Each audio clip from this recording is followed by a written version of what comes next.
The legend of Nama Buddha. Long ago, in a distant kingdom, there lived a young prince named Ngandui. He was kind, wise, and deeply compassionate, always seeking to ease the suffering of others. One day, while wandering in the forest, he came upon a heart-wrenching sight. A tigress lay on the ground, her ribs visible through her skin, her breath shallow and weak. Beside her, 5 tiny cubs whimpered, their eyes pleading for nourishment. The prince knelt before them, his heart aching. "This mother and her children are dying of hunger," he whispered. He looked around for food, but the forest was barren. Desperate, he removed his royal robe and gently placed it over the mother tiger, as if to offer comfort. Then, he turned to his attendant and said, "Return to the palace and tell my parents that I have found my purpose." As his attendant hesitated, sensing something unusual, the prince smiled and reassured him. "Do not worry. What I do now is out of love." With that, he sent the attendant away. Left alone with the starving tigress, the prince knelt beside her and whispered, "A life is not measured by how long it lasts, but by how much it gives." Knowing the only way to save the tigress and her cubs was to offer himself, he took a deep breath, closed his eyes, and bowed his head. The tigress, at first hesitant, soon gave in to her hunger. With the last of his strength, the prince smiled. His body became nourishment for the mother and her cubs, and his spirit soared beyond.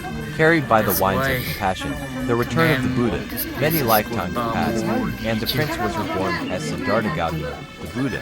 After attaining enlightenment, a monk began spreading wisdom across the earth. He felt a pull in his heart and urge to return to the place where his greatest act of compassion had occurred. One day, accompanied by his closest disciples, Shariputra and Majalyana, Buddha arrived at the sacred site. As he stepped onto the ground, he felt a surge of energy, memories rushing back to him. He knelt down, touching the earth with his fingertips. "This is where I once gave my body for the sake of others," he said softly. His disciples watched in silence as Buddha circumambulated the sacred site 3 times, hands folded in deep prayer. Then, he spoke 3 words, Sancta Fuafulsa. With those words, a warm breeze swept through the trees, carrying a divine presence. The land itself seemed to glow.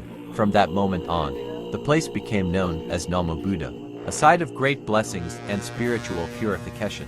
It is said that those who visit with a pure heart will have their burdens lifted, their sorrows eased, and their souls touched by the grace of the Buddha. And so, the legacy of the compassionate prince lives on, whispered by the winds, carried in the prayers of monks, and felt by all who step upon the sacred land of Nama Buddha. Semcita mau terutang ni rupa tazabaka sibakela kami. Rupa kang les bagiola, munu kang lesen ki bocho hoga, nangzung ini cupaca da yola.